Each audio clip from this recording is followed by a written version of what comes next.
just leaning. We are here. Good evening, everybody. It is Tuesday night. We are so excited and thrilled to have you. This is our very first special guest that we're actually having in our group of 3,200 people for Just Lean In, and we could not have started the year off with a bigger bang.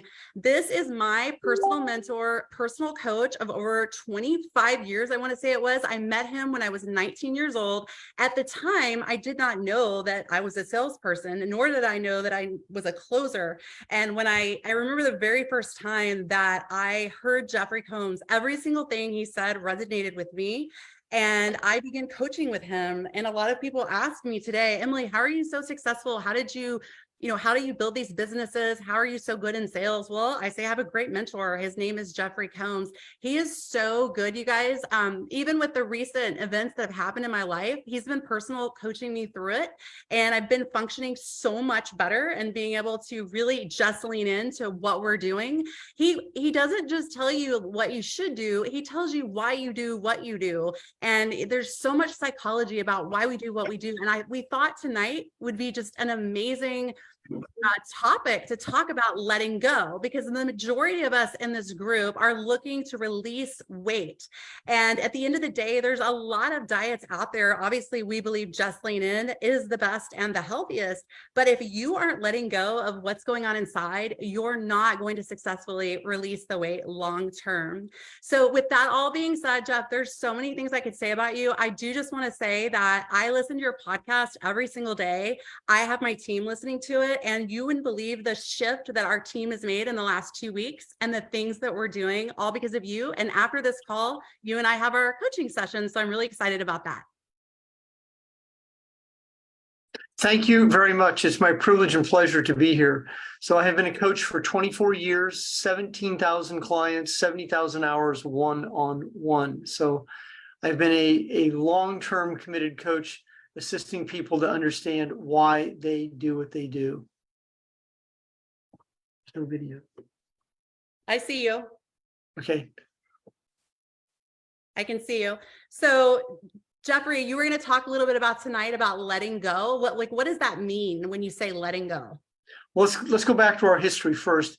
Yes. So I was a top tier income earner in a direct sales company, and you were in my team. That's how we met. I mean, that was amazing. You were 19 years old. This is 1997, so it was a long time ago. I started my seminar company in 1998, and then again, you were one of my very first clients. You hired me to be your coach. You were way down in my organization under a guy named Daryl Snyder. If you remember how all the chemistry, and it was even deeper than that. And you were like 7 or 8 generations, and I saw your talent, and I started mentoring you as you were a late teenager. And then you actually hired me with your own money in my very first year of coaching.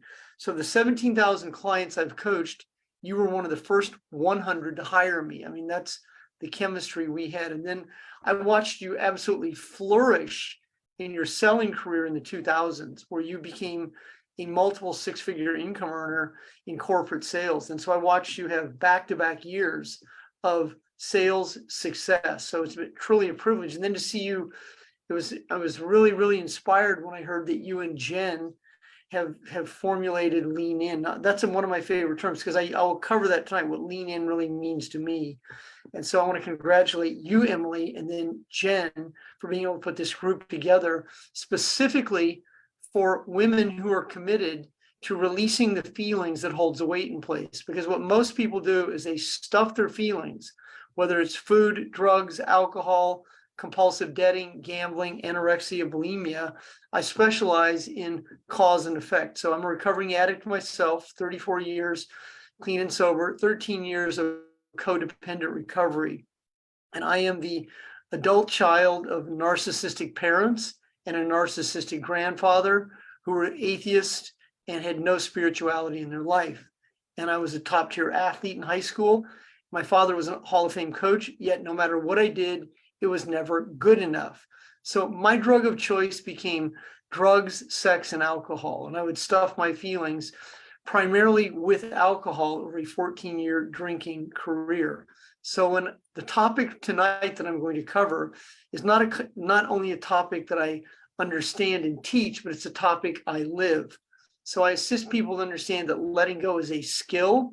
And until you start to practice the application of letting go, you'll just stay in the analytical, egoic mind, wandering, WANDER, and then wondering why you do what you do. And then a lot of the communication that goes on between the brain and the body is, this doesn't make sense. Well, there's a payoff that an emotional addict derives by doing the same thing over and over. It creates a neurochemical bond between the neurons that wire and fire that form feelings. And then in your childhood, if you experience trauma, sexual abuse, physical abuse, shaming, guilting, narcissistic parents, brothers, sisters, then you're more than likely going to have a series of brain fog. Brain fog is a byproduct of unresolved issues that we hold on to, specifically trauma, and then we tend to hold our weight in place because of the feelings we stuff. This is why so many diets, even though diets there are components of diets, and then the term watching what I eat, well, watching what you eat isn't really the recipe to letting go. Letting go is the separation between the feelings and the events that shape them. There's a mechanism to it. There's a skill to it. But if you don't understand that, then it means you're in denial. And so if you're in denial, the body will run the brain and you'll recreate the same situation to fulfill the same set of feelings. So you're also not crazy if you find yourself relapsing or sneaking food or hiding food or putting the wrappers in the trash can or the pizza box in the ivy next to the fence, or you sneak out and you go to the, you know where all the fast food places are, you know where the pizza slices are, and you eat standing up and then put it in the trash can, and then you're ashamed. Or if you know where the bathrooms are where you can purge. I mean, I've coached thousands and thousands of hours of people who are emotional addicts, and then they act out in multiple addictions. So that's the topic is open for you to ask me whatever questions you'd like to ask, Emily. Absolutely. I just was listening to all the things. That's a lot. We can't cover all of that. I mean, that is a lot. One of the things that a lot of our clients have challenges with, and a lot of them submitted questions before this call, is, let's say that somebody has a goal to lose 10 pounds. Let's say they weigh 165 and they start reaching towards the 155. Something in their brain tells them, I'm almost not comfortable at 155, and they self-sabotage to get back to where they were. Why do you think that might occur? Well, the reason that this happens frequently, it's not only with weight, this happens for people who experience any level of sobriety, because success contradicts failure. Success contradicts averageness. So to have a successful release of weight, and that's the word I assist people do. You don't want to lose the weight because it typically finds you. It's the feelings that you let go of. That's what you're letting go of. And then you use food as the outlet. So what many people do is they sabotage their success. So because they start worrying about, so they go into an outer body experience, worrying about the future that hasn't happened. And what's very common when it comes to weight release is they start worrying about, can I keep it? So I've lost 8 pounds, but what happens when I get to 10 pounds? Then how am I going to keep it the day after I'm at 10 pounds? Oh my, and then all of a sudden they're in the cabinet, they're eating, they have their food hidden. So what it means is that many people get overwhelmed, and so they're addicted to being overwhelmed, which is an emotion. And so that the thought of can send someone into fight or flight. So fight or flight is the hypervigilant state that we go into, we bring our body into based on events that are unresolved. It's not just a key to weight release, it's letting go. Once you learn to let go, then the pleasure isn't worth the pain. And when you reach that state, letting go becomes simple. People ask me, don't you miss alcohol? I go, no, the pleasure wouldn't be worth the pain. I haven't had a drink in 34 years. I also don't eat sweets and sugar and other situations. I haven't had a dessert in sobriety. People go, don't you miss it? You're kidding. You haven't had a dessert. I go, no, why would I kid myself? I mean, the pleasure isn't worth the pain. When you understand that, that's a principle. That becomes a philosophy. That becomes a commitment. When you're committed to your health, then you won't relapse. But when you're worried and anxiety, fear, and doubt, relapses are imminent. So many people ask me, how do I quiet the chatter? by breathing, releasing, and letting go, and understanding why you do what you do. So the answer to your question is because success contradicts failure. And so many people aren't good enough. So if they start to have these accomplishments or these victories, or they start to have some successes, the ego starts worrying about controlling the outcome that hasn't happened. So that's why many people will relapse. This is why recovery is a one day at a time process. When it reached midnight tonight, there'll be 86,400 seconds, a new day called time, 1,440 minutes. And tomorrow is going to be Wednesday, not Thursday. So that's the gift you have, is one day at a time. Now, if you can manage your emotions by the hour and by the day, then you can start to do it back-to-back days. That's when you start to put back-to-back days together. And dieting isn't going to be your recipe. An exercise program and having a better relationship with food.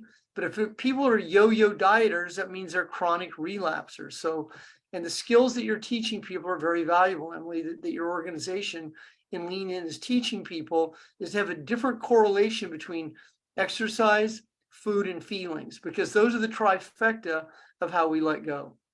Jeff, I know something that you're assisting myself with, and I'm sure that we're going to be talking about it on our coaching call in 41 minutes, is this all or none thing that I have going on. And I know you know what I'm talking about.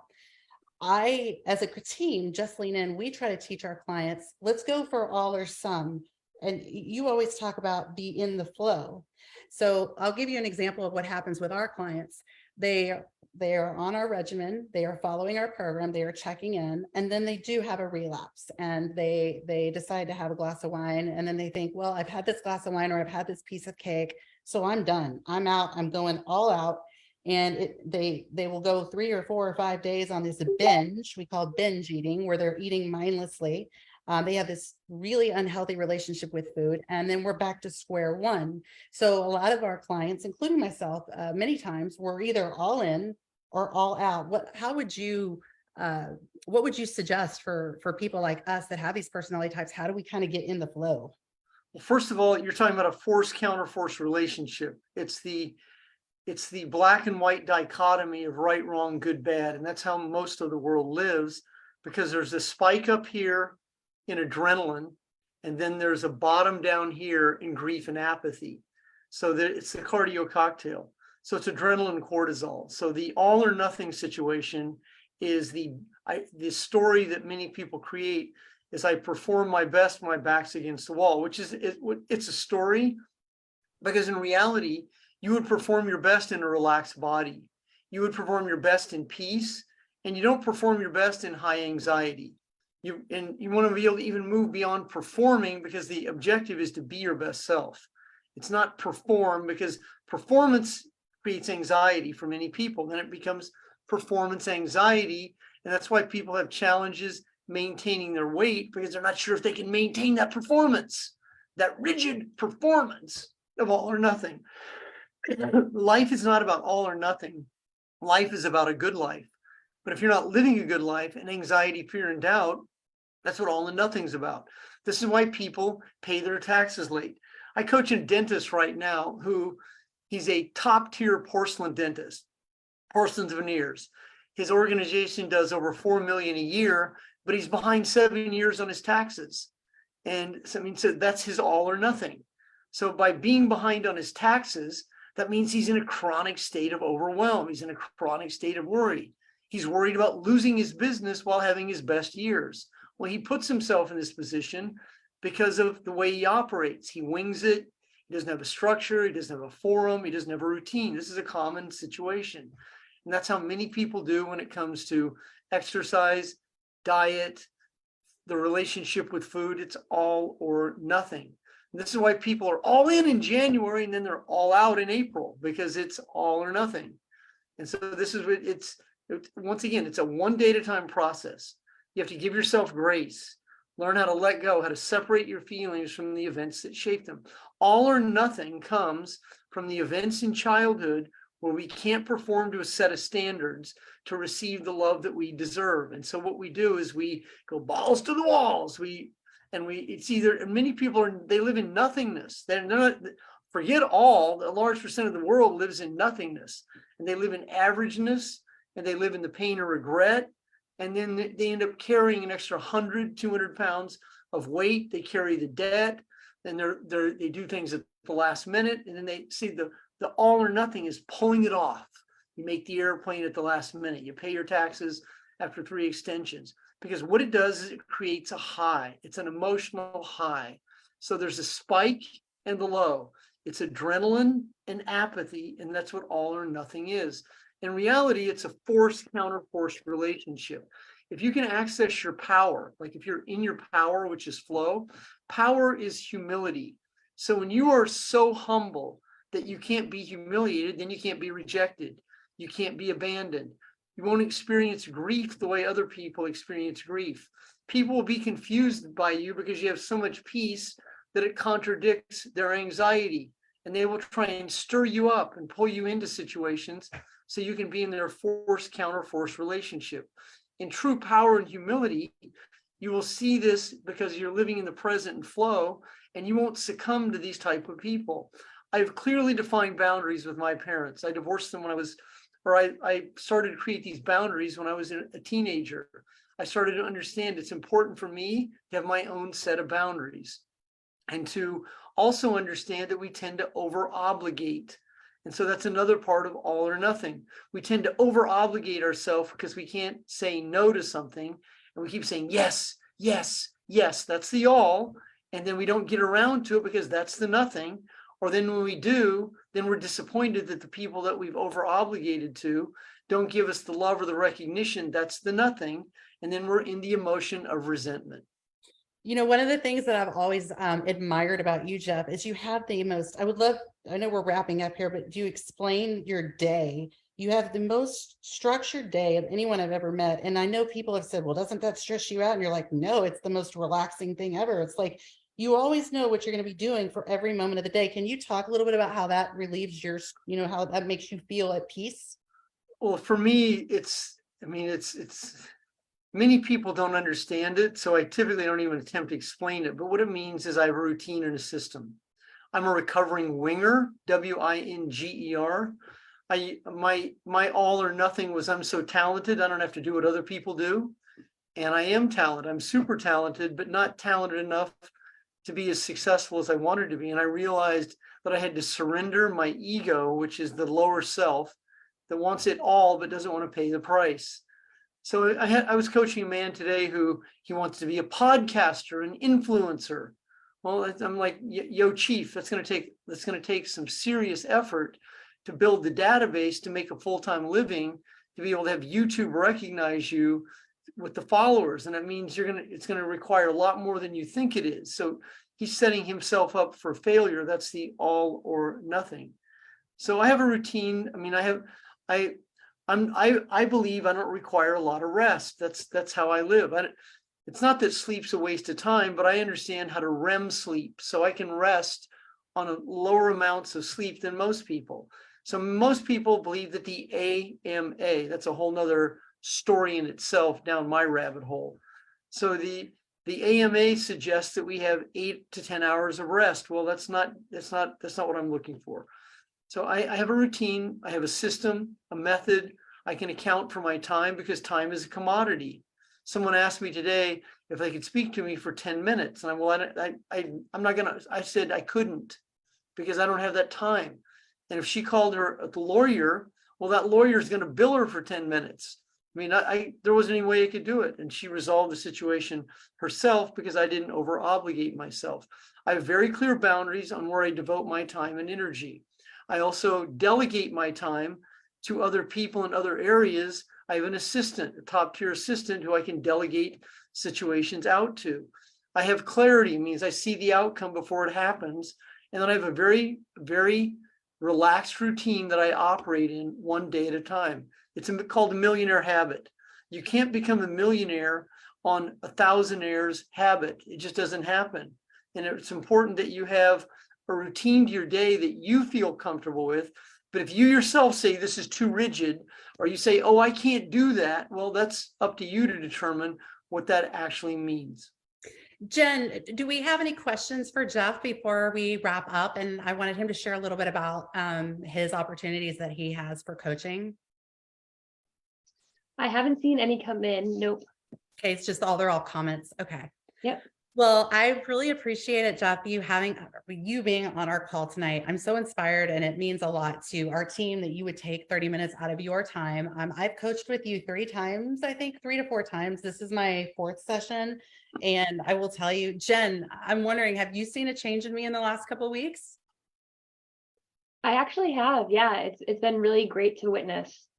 Yeah, so we've just gotten a lot accomplished. I've been stellar focused, and I owe a lot of that to you, Jeff, as usual. And the mindset that you've taught myself and we're working on as a team has been phenomenal. Can you share with the group, if anyone would be interested in getting a consultation with you, how that works? I sure can. I absolutely will. Here, a couple tips before we leave, and I can go a minute or two over, is that for 2023 to be your year, if that's what you're saying, or it's your breakthrough year, or this is the year that whatever it is, however you want to fill in that blank, because people make resolutions. And so what's important to you this year is that you commit to them. There's a difference between being interested and being committed. And one of the most important ways to commit is to speak it. Very few people put that word in a sentence, commit. COMMIT, and the past tense of it is committed.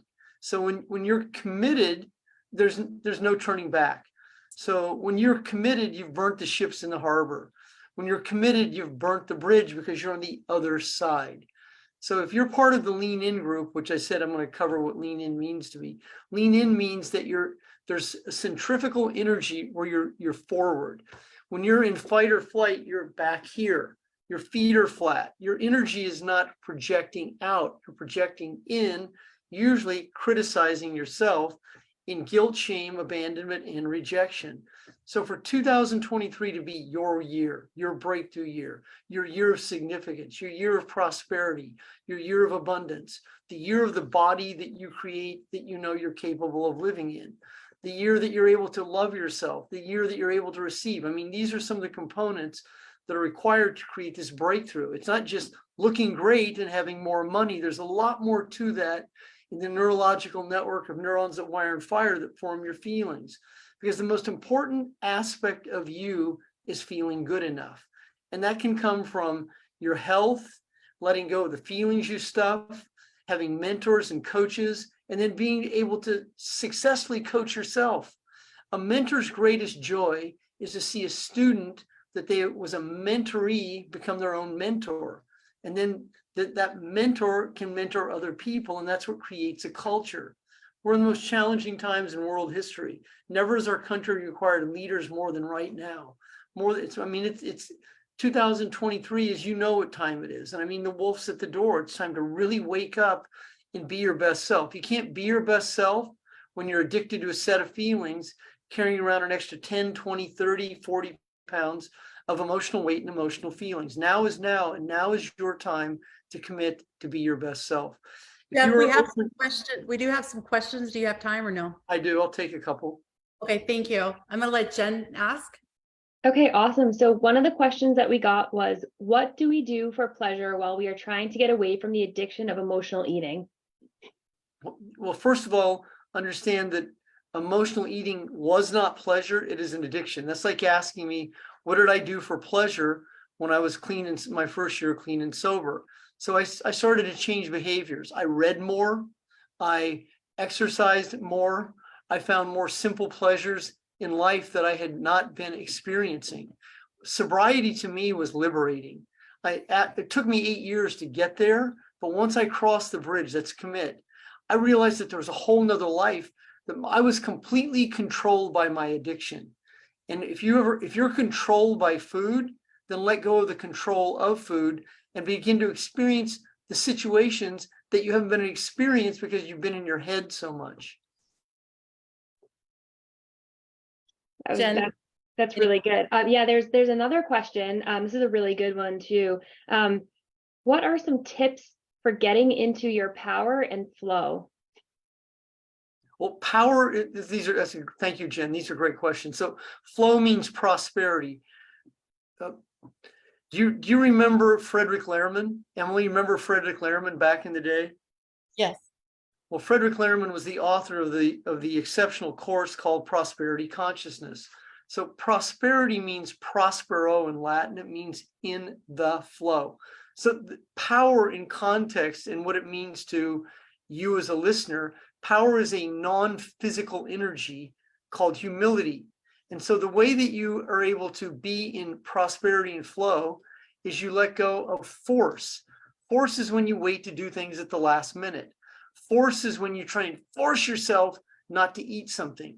It means you learn how to surrender. There's a great book called Letting Go. I wrote a book called The Breakthrough Factor that covers some of the same content. But in context, it means that you start to elevate your consciousness by letting go of your anxieties, fears, and doubts. Understand that a lot of your fears are based on a feeling, and that's all it is a feeling. And when you begin to let go of some of the feelings that you've held on to your entire life, it creates a different space in your body, and that is power. And that power is the connection between the brain that is not fogged, which is the limbic brain, your heart, and your gut, because there's three brains. We are typically cut off from them. And this is what we're cut off from one or two of those brains. And so that's why we have challenges articulating. This is why we have challenges with creativity. This is why we have challenges with innovation. This is why we have challenges with the vision, because we are so overwhelmed.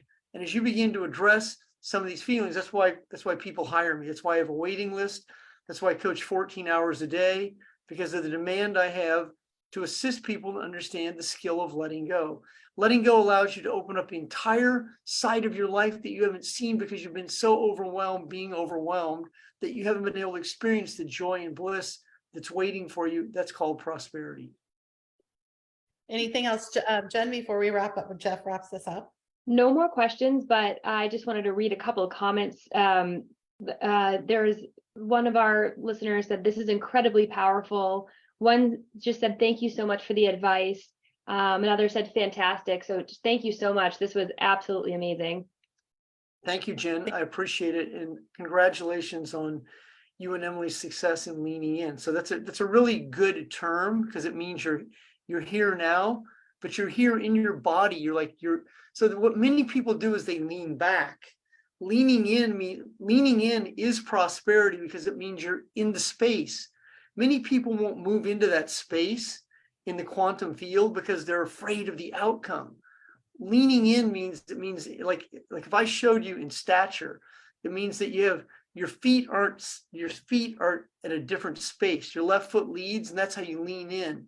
So if you're right-handed, your left foot's your plant leg, your right foot's your move leg, and you're able to adapt and adjust. That's what leaning in is to me. Thank you, Jeff. I appreciate it. How can we find out more about you? Can you share with us about your podcast, the books you've written, and maybe I think you were going to offer some free coaching consultations? Well, I've written 5 books. I've had two bestsellers. Procrastination Cure was my bestseller that I wrote in 2010. I sold that book to Career Press in 2011, 4 languages. 2018's book of the 5 books I wrote is called The Breakthrough Factor. I have a free, tonight, as a matter of fact, 9:00 Pacific, I have a Facebook Live, and I have those every Monday through Thursday at 9 p.m. Pacific. And those are at 6 p.m. Friday, Saturday, and Sunday. They're all recorded. You can find them on my Facebook page. If you'd like to send me a friend request on Facebook, feel free to do that. It's Jeffery. Do your best to send a friend request, not a follow. Now, I will offer you this tonight, let me get this in the light, a free 20-minute coaching. If you've ever considered hiring a coach, or you have any interest in hiring me to be your coach, I offer a free 20 to 30-minute coaching session. If you'll go to my website, goldenmastermind.com, it says right there, free 20-minute coaching, or you can go directly to Facebook, send me a message in Facebook Messenger with your phone number, and I'll respond to you like this. Just write the word lean in or say Emily and Jen's Zoom, and I'll respond to you immediately. That's Facebook Messenger. You can also find me on Instagram. My website is goldenmastermind.com. Yes, and I just wanted to add too, if any of you guys feel like you're in a slump or you're in a place in your life where you don't want to be, literally, Shelly is a girl that she's not on the Zoom, but she's one of our sales reps, and she started listening to your podcast, and the shift she's made has been amazing. Just the language that Jeff uses, for example, like the word need, he doesn't use the word need because need means you never will. He uses the words like will. He teaches all of this in all of his training. So anyway, thank you, Jeff, so much for being on with us tonight. Maybe we'll get to see you again sometime this year. And we just really appreciate you. And I'll talk to you in about 20 minutes. Thank you. I'd be honored to come back at some point. Thank you very much. Thank you, Jeff. So much. Bye. Bye-bye. Just lean in.